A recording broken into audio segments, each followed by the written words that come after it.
Esteja convosco. Ele está no meio de nós. Proclamação do Santo Evangelho de Jesus Cristo segundo São João. Glória a vós, Senhor. No primeiro dia da semana, Maria Madalena foi ao túmulo de Jesus bem de madrugada, quando ainda estava escuro, e viu que a pedra tinha sido retirada do túmulo. Então ela saiu correndo e foi encontrar Simão Pedro e o outro discípulo, aquele que Jesus amava, e lhe disse: tiraram o Senhor do túmulo e não sabemos onde o colocaram. Saíram então Pedro e o outro discípulo e foram ao túmulo. Os dois corriam juntos, mas o outro discípulo correu mais depressa que Pedro e chegou primeiro ao túmulo. Olhando para dentro, viu as faixas de linho no chão, mas não entrou. Chegou também Simão Pedro, que vinha correndo atrás, e entrou no túmulo. Viu as faixas de linho deitadas no chão e o pano que tinha estado sobre a cabeça de Jesus, não posto com as faixas, mas enrolado num lugar à parte. Então entrou também o outro discípulo que tinha chegado primeiro ao túmulo. Ele viu e acreditou. De fato, eles ainda não tinham compreendido a Escritura, segundo a qual ele devia ressuscitar dos mortos.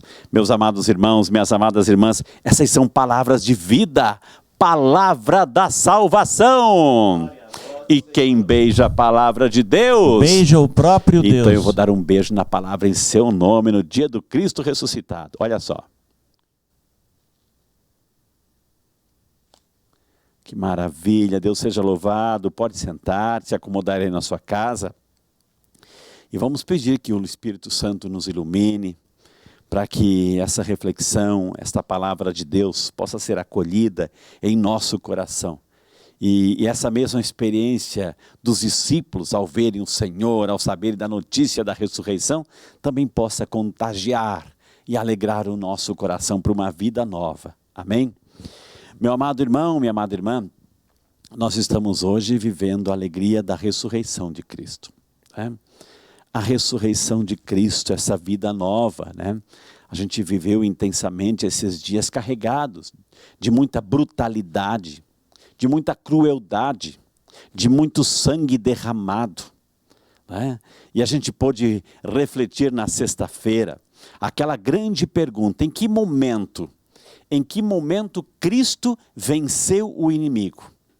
Em que momento Satanás foi derrotado? Muita gente diz: Frei, eu já sei a resposta. Foi o momento da ressurreição, porque ele ressuscitou, ele venceu, ele agora está vivo. A ressurreição, claro, vai dizer São Paulo, se Cristo não ressuscitou, tudo isso foi inútil, foi em vão. Se Cristo ressuscitou, até a nossa fé é vã. Mas o momento em que Cristo derrotou o inimigo, minha gente, o momento em que Cristo derrotou o inimigo, foi o momento que ele morreu. Olha que paradoxo, olha que contraditório, né? O momento em que Cristo derrotou o inimigo, foi o momento em que ele entregou a sua vida. Pai, em tuas mãos entrego o meu espírito. Aquele momento em que Cristo morreu, ali ele derrotou o inimigo. O momento da morte de Jesus foi o momento da sua vitória. Por quê, Frei Rinaldo? Eu não entendi. Claro, minha gente. Olha, a gente pôde celebrar tudo isso, reviver tudo isso. Por quê? Porque o inimigo é o acusador. Jesus, de acordo com a profecia de Isaías, ele carregou sobre si as nossas enfermidades, os nossos pecados, sem ter feito um só pecado. Ele não cometeu um só pecado e carregou nas suas costas, naquela cruz, todos os pecados de toda a humanidade. Ele carregou. E o inimigo estava ali, acusando Jesus, colocando cada pecado de cada humanidade, desde o pecado do dilúvio, desde o pecado de Sodoma e Gomorra, desde o pecado lá do povo reclamando no deserto, desde o pecado do rei Saul, rei Davi, rei Salomão, o pecado da humanidade, o pecado de Herodes, o pecado de Anás, Caifás, o pecado de Pedro, o pecado de Judas, o inimigo colocando nas costas de Jesus. Por que que o inimigo fez isso? o meu pecado, o seu pecado, ele acusou diante de Jesus, porque ele queria, minha gente. Ele tentou até o último instante, porque ele chegou a dizer que jamais um ser humano poderia resistir a tanta pressão, a tanto pecado em cima, e Jesus resistiu. Porque se Jesus tivesse cedido, como se o inimigo estivesse dizendo para Jesus naquele momento: cede, você não vai aguentar, cede, você não vai aguentar o pecado da humanidade, você vai ceder, e se você ceder um só instante, um milésimo de segundo, eu vou vencer, vai dizer o inimigo. E Jesus não cedeu, minha gente, e o pecado, e o inimigo tentou até o último instante, em que momento em Jesus estava deixando a sua vida, dando o seu último respiro, trazendo para si o seu último suspiro. O inimigo estava tentando, porque ele sabia que se Jesus morresse sem ter feito um só pecado, ele venceria o inimigo, porque o inimigo queria que Jesus pecasse uma vírgula, um pontinho, e Jesus não fez, não cedeu, sofreu a tortura do pecado de toda a humanidade, mas não cedeu. Ele não, porque se Jesus tivesse cedido, se Jesus tivesse fraquejado, se Jesus tivesse desistido, o inimigo ia vencer. E se o inimigo vencesse, a humanidade estaria perdida. Mas Jesus não desistiu. Não desistiu, ele venceu, e no momento em que ele morreu, minha gente, sem ter cometido um só pecado. Isso foi o suficiente para derrotar o acusador, e Jesus venceu o inimigo no momento da sua morte. E aí veio a ressurreição, e a ressurreição de Jesus, minha gente, tem uma grande lição. Eu não cheguei ainda no Evangelho. A ressurreição de Jesus tem uma grande lição. Sabe qual é a grande lição da ressurreição? Sabe qual é a grande lição da ressurreição? Tá, Frei, Jesus ressuscitou, e agora, a partir de agora, o que vai mudar? O que vai mudar? Pera aí, minha gente, pera aí. A ressurreição de Jesus, se você não entendia antes, você vai entender agora. As consequências da ressurreição de Jesus. A ressurreição de Jesus, a primeira frase que eu vou jogar para você agora, a primeira frase que eu vou dizer para você agora, anote aí: a ressurreição de Jesus é o posicionamento de Deus em relação a nós, em relação à humanidade. A ressurreição de Jesus quer dizer como Deus se posiciona diante da humanidade. Não entendi ainda, Frei Rinaldo, eu vou explicar para você. Se Deus tivesse ressuscitado, por exemplo, Nero, o imperador, aquele imperador que colocou fogo em Roma, destruiu Roma, acusou os cristãos, perseguiu os cristãos de uma forma violenta, mandou matar, foi a época que Pedro também, Paulo foram mortos, ou seja, um dos piores imperadores do Império Romano, um dos mais cruéis. Ele mandou matar os cristãos, colocar nos coliseus da vida, soltar os leões para se divertir, vendo os leões triturando os cristãos, matando os cristãos. Quanta barbárie foi feita. Esse foi, eu estou citando um só, tirano, um só. E se Deus tivesse ressuscitado Nero? Preste atenção, você vai entender. Se Deus tivesse ressuscitado Nero, com todo o requinte de crueldade que aquele homem cometeu na história, se Deus ressuscitasse Nero, significa que Deus estaria concordando com as atitudes de Nero, certo? Se Deus, ele foi um tremendo de um tirano. Mas se Deus o ressuscitasse, depois de morto, ressuscitar significa, opa, aquele é o meu filho predileto, eu vou ressuscitar, significa que Deus estaria concordando com tudo aquilo que fez Nero. Deus ressuscitou Nero? Não. Deus não ressuscitou Nero. Deus ressuscitou quem? Jesus. Deus ressuscitou Jesus. E se Deus ressuscitou Jesus, significa, minha gente, de hoje em diante, prestemos atenção em Jesus, hein?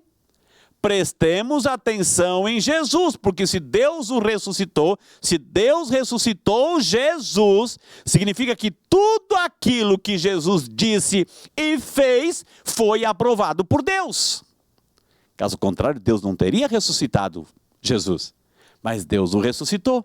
Significa que Deus se posicionou. É a posição de Deus, a tomada de partido de Deus na história. E qual é a tomada de partido de Deus na história? Jesus.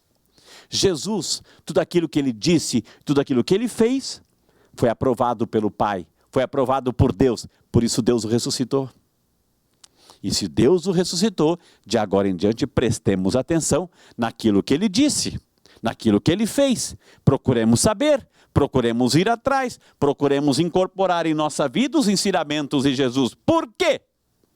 Porque se Deus o ressuscitou, e uma vez também nós fazendo tudo aquilo que agrada a Deus, tudo aquilo que Jesus fez, um dia também nós seremos ressuscitados. Desde que eu também me incorpore ao projeto de Jesus.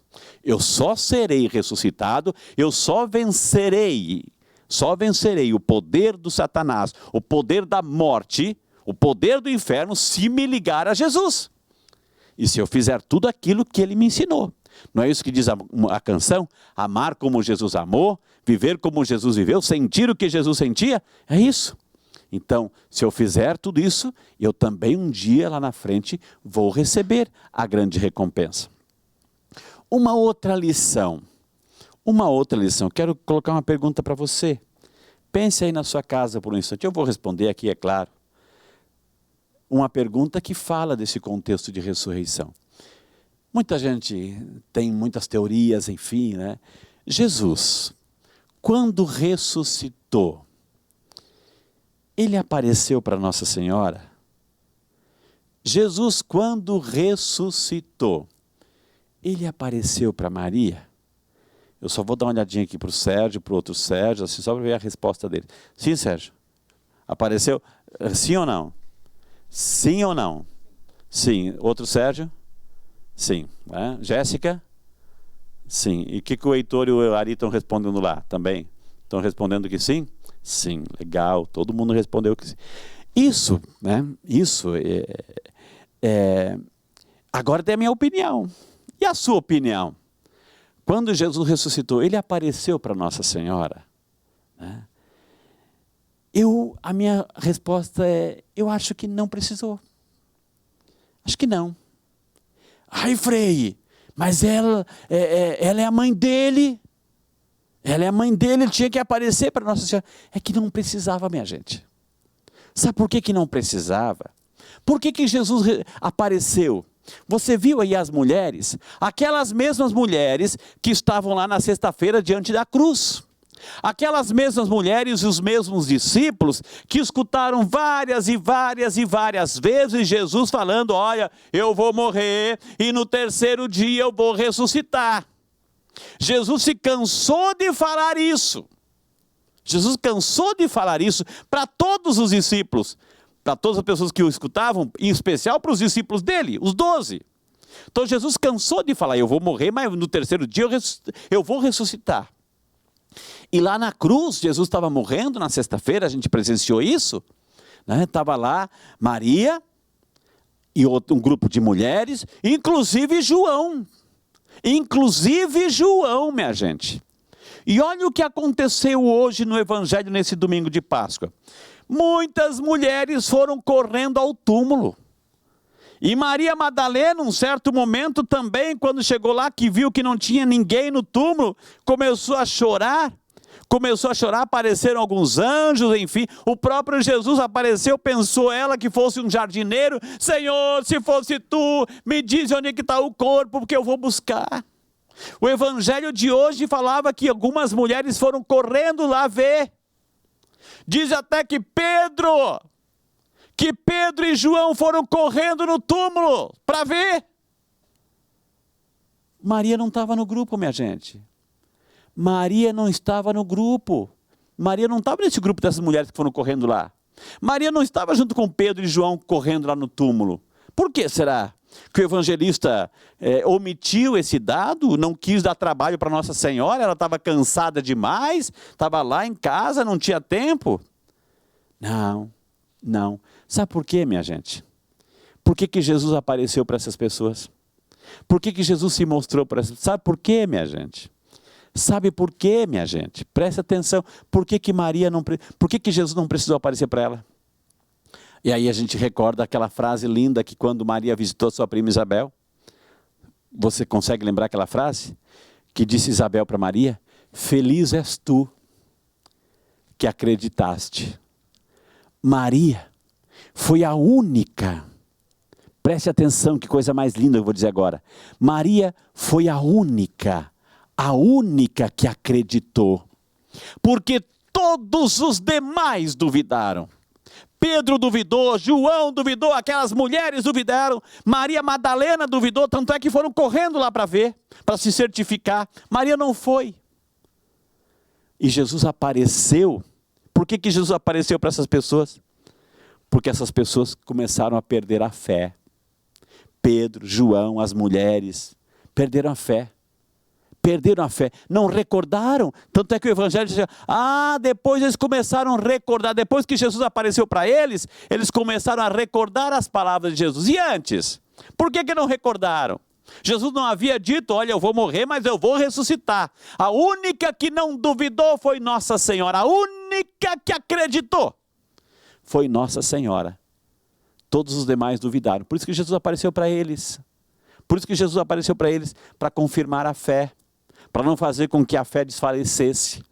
Tanto é que depois, minha gente, depois de Pentecostes, daqui 50 dias, presta atenção, daqui 50 dias que vem o Espírito Santo descendo sobre os apóstolos, sobre toda a igreja, Jesus não vai precisar mais aparecer, porque agora eles vão ter certeza.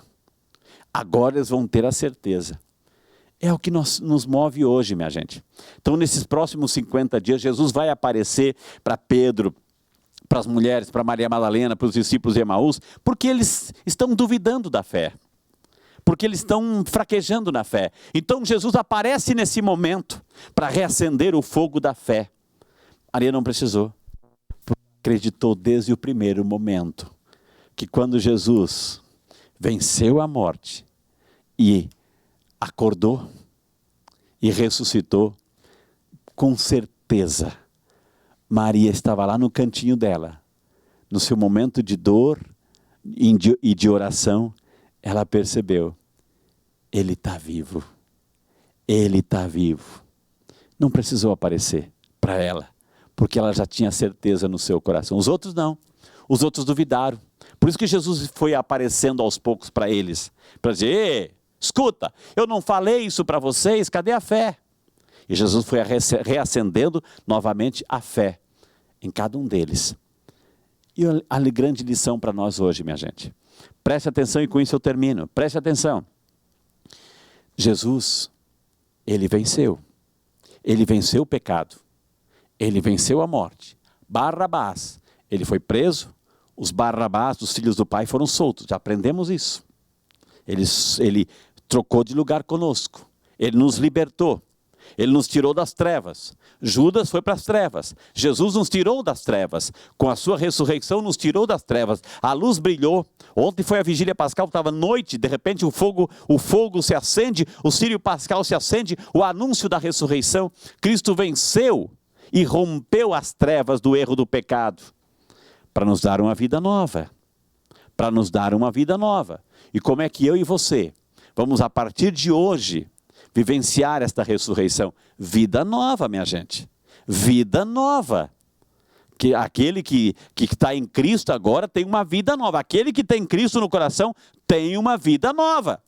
Não adianta amanhã, minha gente, hoje é domingo de Páscoa, não adianta amanhã acordar segunda-feira com a mesma vidinha do passado. Não é vida nova isso, minha gente. Isso não é vida nova. Vida nova é quando eu entendi. Cristo morreu por mim.